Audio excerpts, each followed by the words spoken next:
All right, in this video, we're going to continue our discussion about how to become a trusted advisor.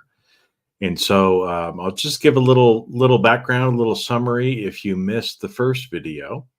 But especially for people that are in internal audit, they like to think that they're trusted advisors. But a lot of people don't do the work necessary to actually get to trusted advisor status. And so we're going to talk about that in this series of videos on what it actually takes because it takes some work, right? You actually have to put in work for people to trust you. So if you think about people in your life that you trust, have they done certain things that help you to be able to trust them? The answer is probably yes. Now we're going to go through and talk about some of these in this video series. So again, I'm recording this live. No, no bullet points, no outline. I'm just talking about the concepts. So if you're here with me and you have questions on the live video, make sure to put something in the comments. Or if you find this later, obviously you can put things in the comment section as well. So in the first video, we really talked about, there were some concepts that we talked about. The first one was that in order for people to trust you, first they have to know you, then they have to like you, then they will trust you. So you can think in terms of know, like, trust. Okay. So in the first video, we talked a little bit about knowing someone.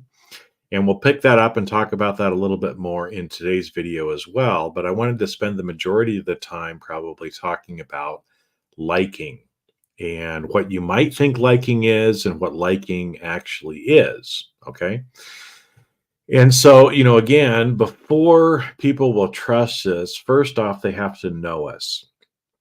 And so a lot of people think, well, you know who I am, you know my name, you must know who I am, right? You're watching this video, you see my name is Jason Mefford. It's right here on, on the video as well, right?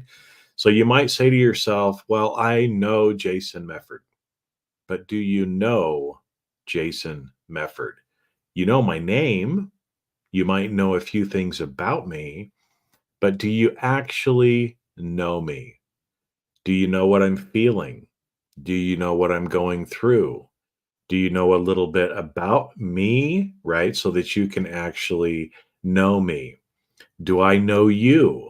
Right? Again, I'm connected, I'm friends with over 20,000 people on LinkedIn, but most of them I don't know because I don't really have experience with you.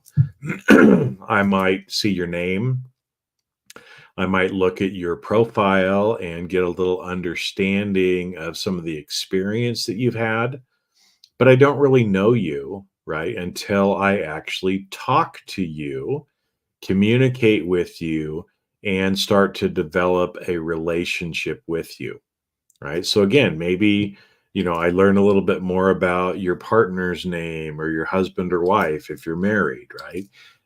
That you have kids, maybe where you live, some of the experiences that you've had in your life. Until I start to get to know you as a person, see you as a person, not just a picture, not just a description on LinkedIn, not just your name, but until I start communicating with you, I don't really know you. And so knowing usually requires us to actually open up a little bit. And I know for internal auditors, that's difficult for a lot of them to do for a couple of reasons. The first one is a lot of people that are in internal audit or similar professions, risk management, compliance, accounting. Most people that gravitate to those professions are introverts. They don't necessarily like talking to other people. They like to be left alone. Okay. And so for a lot of you, you don't really want people to know who you are because you don't really want to talk to people. And that's okay. Right. But if you're going to get to a trusted advisor status, you're going to have to let people know a little bit about you. You're going to have to let people in. And so, if you watch the first video, you know that I shared a little bit about me, about I didn't tell you about the time exactly. I didn't tell you that story, but I told you that I almost drowned a couple of times. So I have a fear of drowning that I'm working on, right? But the fact that, this picture over here is me scuba diving. And it's like, hold it. How come a guy who's afraid of drowning would go scuba diving? And so I shared that story. I shared that story as to why that picture hangs on my wall, the emotions that I was feeling in going through that. And also, it was a way for me to show you how I trusted my friend who was a scuba instructor to actually convince me to go scuba diving. Okay. And so it was just kind of a real life example of me trusting someone that I know, right? The first one, know that I liked and that I trusted, right? And so, that was an example of that. Now, you might be thinking as well, I don't want to let people know all of this stuff about me. That's kind of embarrassing. And yeah, you don't, you have to filter, you have to know, what to share and know what not to share. Because again, you don't want to just go to somebody and start complaining about how bad your life is. Nobody wants to hear that. But they do want to maybe know some of the experiences that you have gone through that have made you who you are today. And so that story of me scuba diving helps you to understand who I am today, because it's an experience that shaped my life, right? I told you that when I finally pushed through my fear about scuba diving, that was one of the most exhilarating feelings I have ever had in my life. Okay. Now, you may also be able to relate to that story. You may also have a fear of drowning. You may also not be a very good swimmer. You may also have gone scuba diving and it scared you. Or maybe you're a strong swimmer and you love scuba diving. But the fact that I shared that story with you is also how it starts to come into what we'll talk about today, which is liking. Okay. Because now you can start to relate to me. Okay. So knowing, right? Again, a lot of you may be saying, well, I can't share anything personal with people at work because I have to separate business from personal. Well, you may think that, but the reality is you you can't bifurcate your life. Your personal life spills over into your business life spills over into your personal life. In fact, if you look at maybe people who you consider friends at work, do you only talk about work? Probably not. You probably talk about your families, you talk about some of the hobbies that you might have, different things like that, right? When you're talking to other people. So it's not just about business. Okay. Now, a lot of people also think, well, but I'm an auditor. I have to be objective. I can't really let people know who I am, and I can't really know who they are, because if I do that, then I won't be objective. Again, you can believe that if you want to, but one of the things that I used to say is, I love my mother. I love her to death. She passed away many years ago.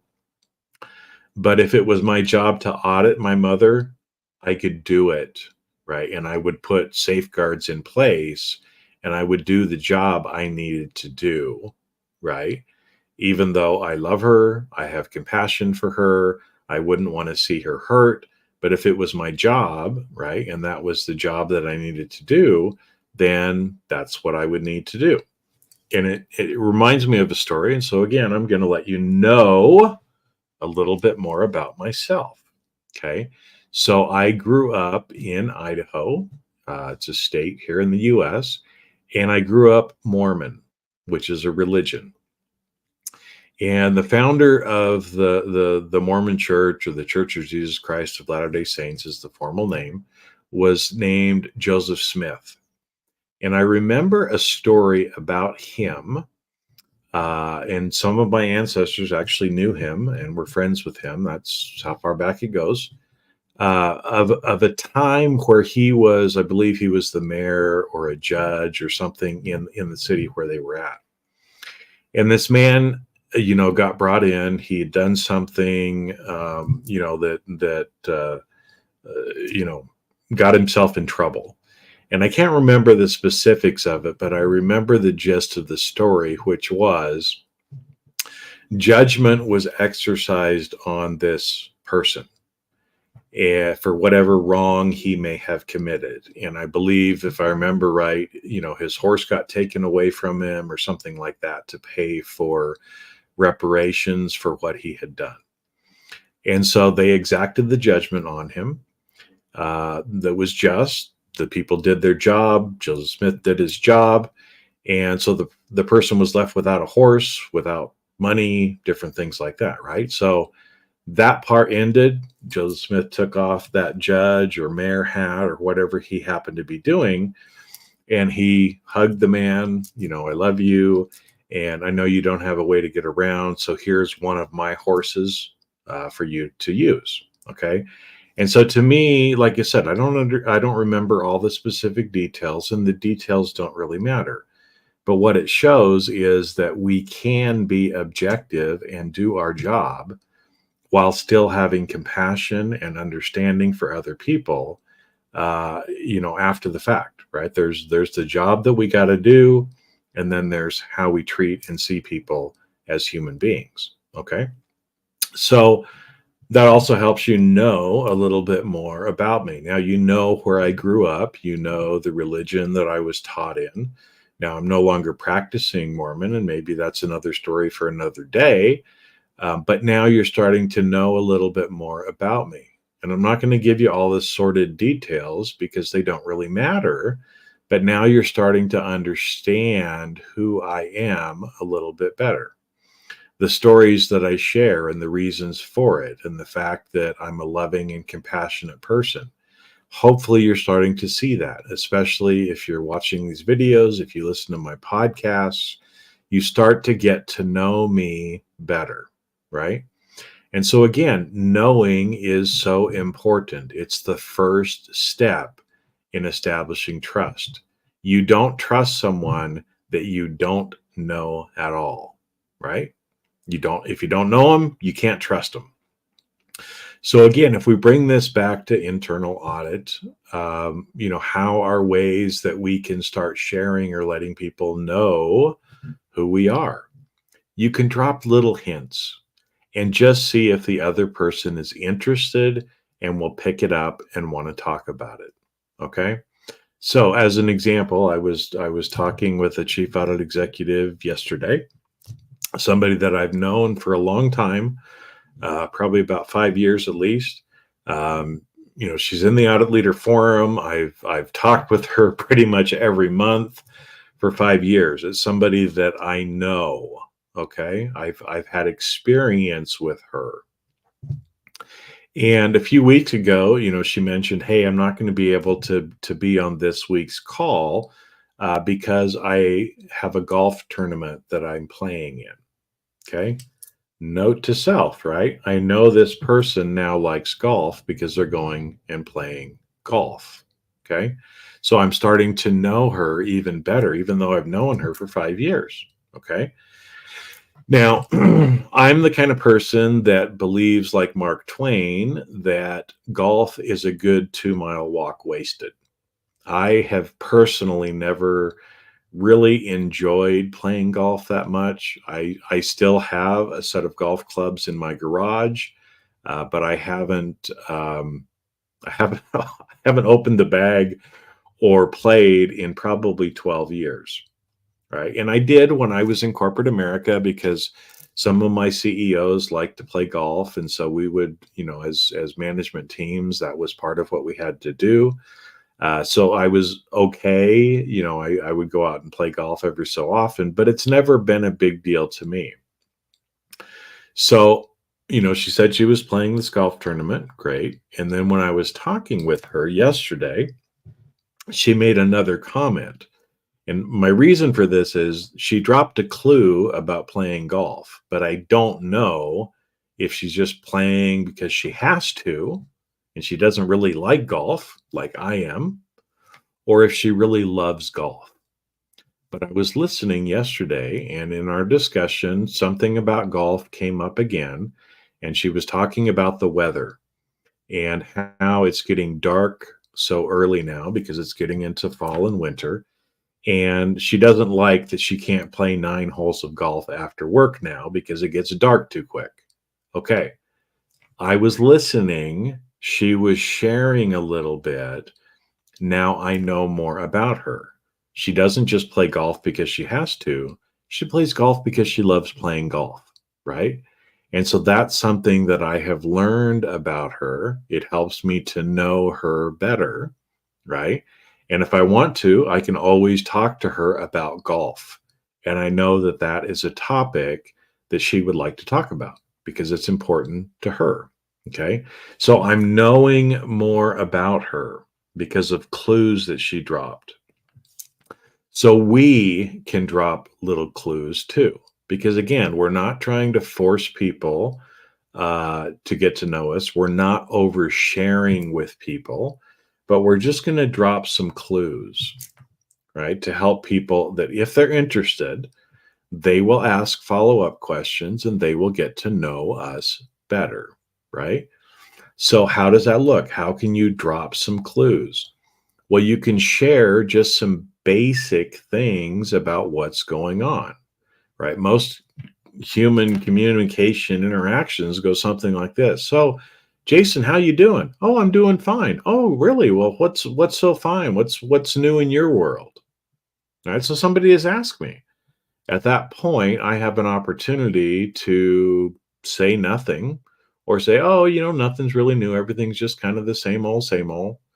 And at that point, right, I am blocking or I'm not allowing the other person to get to know me better.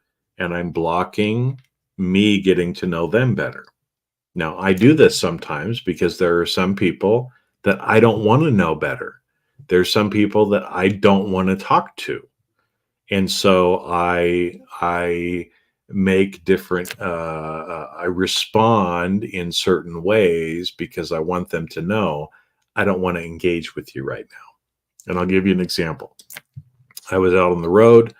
It was actually at a golf course. I wasn't playing golf, but drove through this scenic area and stopped with my partner to have dinner with a friend. Okay, we had dinner, and the tables were already reserved, but there was space out on the patio.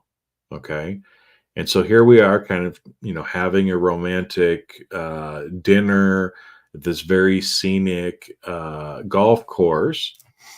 And we just want to be the two of us, right? But we're sitting around this fire pit. There's six chairs around it. And we realize that it's a community space. So there's going to be other people that probably will be sitting with us eventually. And this couple came up, and this man you could tell he was kind of a salesman, business wheeler dealer kind of guy, the kind of people that just want to talk up anybody. And I could tell from the energy of the couple, it was a couple, a man and a woman that appeared to be married, came up and he just started talking. He just wanted to talk, talk, talk, talk, talk. And so, he said, well, where are y'all from? And I said, well, here and there and all around kind of, because I didn't want to tell him where I was from. I didn't want to engage in conversation with him. And I just stopped at that. And he was kind of taken back, like, well, hold it. That usually works. I can engage people to talk. Right. And I didn't go there. And my friend said, well, where are you all coming from? And the wife pipes up, oh, we're coming from Tampa. Oh, well, it's probably warm down there. Yeah, that's why we're up here right now, because we're trying to escape the heat. Okay. Right. And I could tell that, again, the man wanted to talk, but it was because he didn't want to talk to his wife. They didn't want to be alone together. Now, what did we want? We wanted to be alone together and just talk and enjoy the view and watch the sunset. So we didn't engage him. And after a couple of minutes, they got up and left. right? Now, that was an example of I didn't want them to know more about me. I didn't care to know more about them. They were some random stranger that just dropped in to interrupt my dinner with my friend. Okay. And so, but how much of the time do we do that, right? When maybe we want to know people better. It's okay if you don't want to know people better, but there's ramifications. I'm never going to be friends with that person. I'm okay with that, right? But if you're an auditor and you're doing work and you want to be trusted by somebody, it's somebody who you're going to be auditing, maybe it's a peer, it's somebody like that. You do want to establish that knowing. You want to establish the liking. You want to establish the trust with them, or else you're never going to be a trusted advisor. And honestly, your job is going to be difficult, right? If you don't end up doing that with them. So, like I said, there are different ways that you can just drop clues about what's going on. So instead of me just kind of pushing it off, I would have actually engaged in conversation with the person. And I probably could have dropped a few little hints that if they were interested, I could uh, find a topic that we could discuss more and I could share more about uh, myself, right? And so again, it can be little things, right? And you can ask questions to other people based on their surroundings, based on what they're wearing, different things like that. If you're interested, and if they're interested, then you will see that they will start to engage with you. Right. So again, that's why last time, I was talking about, look, there's things in the background of my office. Some are there on purpose so that you get to know a little bit more about me. Right. So again, I told you about the picture over here. I'm trying to get my finger to go right. Oh, gotta go this way. It's funny because you're doing everything backwards. Okay. So that picture, the one with the scuba diving. Now, just above it, right, is another picture. You can't see the details, but you can tell what that is if you know what it is. It's the Great Pyramids in Giza, Egypt, where it's me on a camel in front of the Great Pyramids. Now, often people who are from Egypt will make references to that. They'll say, oh my gosh, you went to Egypt. Look at that, right? And I did. And again, there's a reason why that picture is up on my wall. That's one of those things that I'm not going to share with you, other than, yeah, I went to Egypt and it was a beautiful experience. But there's other reasons why that's up there that really don't matter to you, right? So I'm not going to share those with you. But if you wanted to, we could have a discussion about Egypt, right? Because obviously, if I'm putting that up on my wall, I'm okay to have a discussion about it. You might wonder why I wear hats all the time. There's a practical reason. There's some other not so practical reasons. There's actually a lot of reasons why I wear hats. If you were interested, you could ask questions and that would help you get to know me better, right? Because there's a reason why I wear hats. If you go back, you can see for years, probably for 20 some years now, I've been wearing a hat pretty much every day, almost all the time. There's a reason for that. If you really want to know me, that could be a question you would ask. So I'm talking in generalities this way, but now you need to translate that back into what you're doing. So maybe you can ask some questions, curiosity questions about another person to get to know them better. If you do that, chances are they will ask you some curiosity questions if they're interested in getting to know you better. And through that communication and exchange, you will start to get to know each other better. You will know each other. You'll know more about each other, right? And so again, that's why a lot of people that you have the strongest connections with, you know a lot about them because often you have gone through experiences with them. So again, think about people who served in military together, who were on, kind of fraternally type of jobs, like emergency firefighters, police, people like that. They share a knowledge and kind of a commonness with each other. And so they get to know each other better and are more comfortable because they've gone through experiences together, right? And so, again, think about a lot of those people that you know and you like and you trust. You've probably gone through experiences with them. And some of them were probably good, some were maybe not so good, right? But at the end of the day, if you have a long-term relationship, there's going to be some positive. There's going to be more positive than negative, or you're not going to have a relationship with them, right? And so, again, knowing somebody. Now, why is knowing so important? Because knowing actually now starts leading to liking, which is the next step. And so I know I've already gone about 25 minutes already. So we're going to talk a little bit about liking now, and then we're going to pick that up more in the next video that I do. But when you start to know someone, you start to know things about them, and then you start determining whether you like them or not. Okay? Because we like to be around people that we like, right? Even on social media, what's the first button that was put up there? It was like. Hey, I like what you're saying. Okay? So if we think about that, we'll just use a couple of examples here of how this works. Social media is a great one to show it because there's actually a like button. Okay. So you get a feed, you're on Facebook, LinkedIn, whatever social media it happens to be, right? You're scrolling through and you see a post from somebody. And maybe it's the first time that you've seen this person's name. And you read it and you're like, oh, well, that's kind of interesting. Okay. And then you're scrolling through, and then a little bit later, you maybe get another post from this person, and you start digging in, you start reading some of their comments. And, again, depending on how they're sharing on social media, maybe you start to get to know them a little bit better from what they're sharing, because they're sharing a little bit about themselves. But what you do start to see is, hey, I like what they're saying. I like what they're doing. And it leads you to want to push that like or the heart button, right, on social media, because you are putting action behind something that you're doing. I like what you're saying. I like what you're doing. Okay. And so this is where it comes in what we're talking about here. So once you start to know somebody and you know some things about them, now you can start to determine if you like them, right? And so again, maybe we go back to that golf story.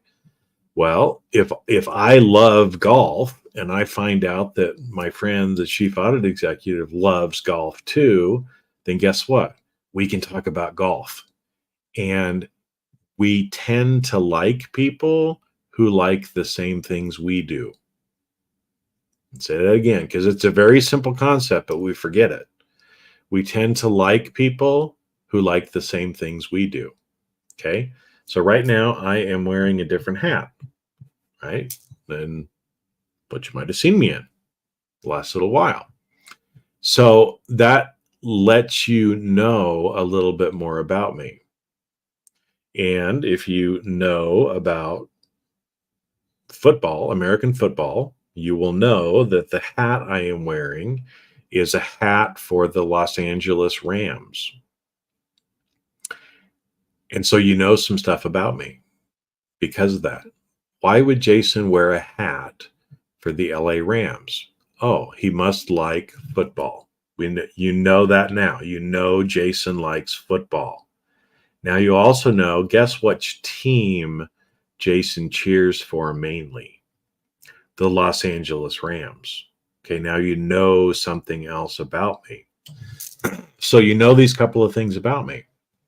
Now you can say, well, do I like that or not?